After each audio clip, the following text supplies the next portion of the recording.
Evangelho de Marcos, capítulo 6.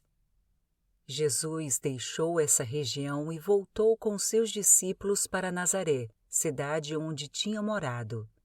No sábado seguinte, começou a ensinar na sinagoga, e muitos dos que ouviam se admiravam e perguntavam: de onde vem tanta sabedoria e poder para realizar esses milagres? Não é esse o carpinteiro, filho de Maria, e irmão de Tiago, José, Judas e Simão? Suas irmãs moram aqui entre nós. E sentiam-se muito ofendidos. Então Jesus lhes disse: um profeta recebe honra em toda parte, menos em sua cidade e entre os seus parentes e sua própria família. Por isso não pôde realizar milagres ali, exceto pôr as mãos sobre alguns enfermos e curá-los. E ficou admirado com a incredulidade daquele povo. Então Jesus percorreu diversos povoados, ensinando aos seus moradores. Reuniu os 12 e começou a enviá-los de 2 em 2, dando-lhes autoridade para expulsar espíritos impuros. Instruiu-os a não levar coisa alguma na viagem, exceto um cajado. Não poderiam levar alimento, nem bolsa de viagem, nem dinheiro. Poderiam calçar sandálias, mas não levar uma muda de roupa extra. Disse ele: onde quer que forem, fiquem na mesma casa até partirem da cidade. Mas se algum povoado se recusar a recebê-los ou a ouvi-los, ao saírem, sacudam a poeira dos pés como sinal de reprovação. Então eles partiram, dizendo a todos que encontravam que se arrependessem. Expulsaram muitos demônios e curaram muitos enfermos, ungindo-os com óleo. Logo o rei Herodes ouviu falar de Jesus, pois todos comentavam ao seu respeito. Alguns diziam: João Batista ressuscitou dos mortos, por isso tem poder para fazer esses milagres. Outros diziam: ele é Elias.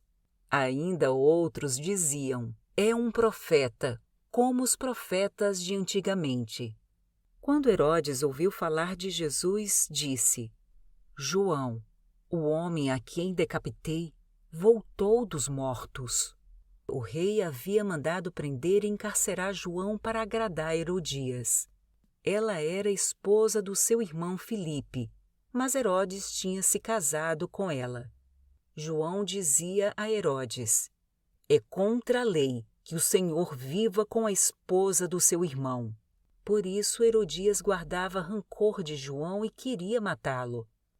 Mas não podia fazê-lo, pois Herodes o respeitava e o protegia, sabendo que ele era um homem justo e santo.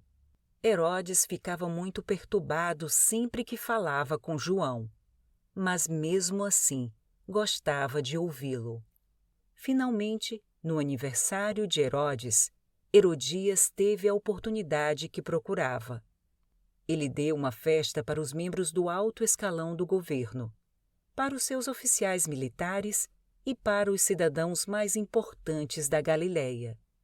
Sua filha, também chamada Herodias, entrou e apresentou uma dança que agradou muito Herodes e os seus convidados. Peça-me qualquer coisa que deseje, e eu lhe darei, disse o rei à moça, e prometeu sob juramento: eu lhe darei o que pedir, até mesmo metade do meu reino. Ela saiu e perguntou à mãe: o que devo pedir? A mãe lhe disse: peça a cabeça de João Batista. A moça voltou depressa ao rei e disse: quero a cabeça de João Batista agora mesmo em um prato. O rei muito se entristeceu com isso, mas por causa do juramento que havia feito na frente dos convidados, não pôde negar o pedido. Assim, enviou no mesmo instante um carrasco com ordens de cortar a cabeça de João e trazê-la. Ele decapitou João na prisão, trouxe a cabeça em um prato e a entregou à moça, que a levou à sua mãe. Quando os discípulos de João souberam o que havia acontecido, foram buscar o corpo e o colocaram em uma sepultura. Os apóstolos voltaram de sua missão e contaram a Jesus tudo o que tinha sido feito e ensinado. Jesus lhes disse: "Vamos sozinhos até um lugar tranquilo para descansar um pouco", pois tanta gente ia e vinha que eles não tinham tempo nem para comer. Então saíram de um barco para um lugar isolado, a fim de ficarem a sós. Contudo, muitos os reconheceram e os viram partir. E pessoas de várias cidades correram e chegaram antes deles. Quando Jesus saiu do barco, viu a grande multidão e teve compaixão dela, pois eram como ovelhas sem pastor. Então começou a lhes ensinar muitas coisas. Ao entardecer, os discípulos foram até ele e disseram: "Este lugar é isolado e já está tarde. Mande as multidões embora, para que possam ir aos campos e povoados vizinhos e comprar algo para comer." Jesus, porém, disse: "Providenciem vocês mesmos alimento para eles." "Precisaríamos de muito dinheiro para comprar comida para todo esse povo." Responderam: "Quantos pães vocês têm?" Perguntou Jesus. "Vão verificar." Eles voltaram e informaram: 5 pães e 2 peixes. Então Jesus ordenou que fizessem a multidão sentar-se em grupos na grama verde. Assim eles se sentaram em grupos de 50 e de 100. Jesus tomou os 5 pães e os 2 peixes, olhou para o céu e os abençoou. Então, à medida que ia partindo os pães, entregava-os aos discípulos para que os distribuíssem ao povo. Também dividiu os peixes para que todos recebessem uma porção. Todos comeram à vontade, e os discípulos recolheram 12 cestos com os pães e peixes que sobraram. Os que comeram foram 5.000 homens.